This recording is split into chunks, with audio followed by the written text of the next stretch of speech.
So it's 2 years on from the withdrawal from Afghanistan after several mostly Saudi Arabian chaps attacked America on 9/11, inspired by another Saudi Arabian man who we eventually found living in a house in Pakistan. Tony Blair followed George Bush into Afghanistan. Well, after 20 years, Britain spent 28 billion quid, 454 troops died, 7,500 were injured. The US spent more than $950 billion, lost 2,300 soldiers, including 13 who were blown up in a suicide bomb attack during the final retreat at Kabul airport. Nearly 21,000 more were injured. The US and NATO had promised a total of $4 billion a year until 2024 to fund Afghanistan's own forces. The problem with that, of course, is that those forces have completely vanished. Around 111,000 Afghan civilians were injured or killed. 64,100 Afghan soldiers died. Since 2001, 5.9 million Afghans have been displaced. Somewhere in the region of around 70,000 have come to the UK in recent years. Unfortunately, many of those who helped Britain during the war didn't make it out and never will, because Foreign Office staff helpfully left the full details, names, addresses and contact information of anybody who worked with us and anybody who submitted a CV.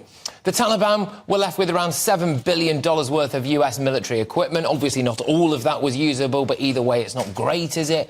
It's worth noting that the United States also spent $131 billion on reconstruction projects during the war. So they basically helped build the roads and infrastructure that the Taliban used to retake the country, and then the buildings they now use to run the country.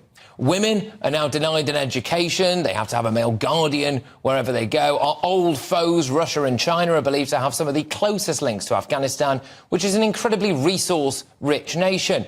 Just in case there was any doubt about how well our invasion, occupation and then retreat from Afghanistan has gone, reports today claim that Taliban supporters gathered outside the old US embassy and chanted, "Death to the Europeans, death to the Westerners, long live the Islamic Emirate of Afghanistan, death to the Americans." Lots of death being dished out there.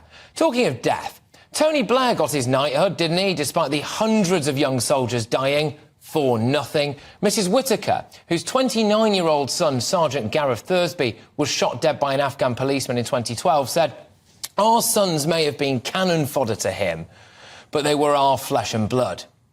As we look back at the Afghan war now, we see the Taliban in full radical Islamist control, hundreds of thousands of lives lost, a supposed duty to now take as many Afghans as possible into Britain as refugees, billions upon billions of pounds wasted.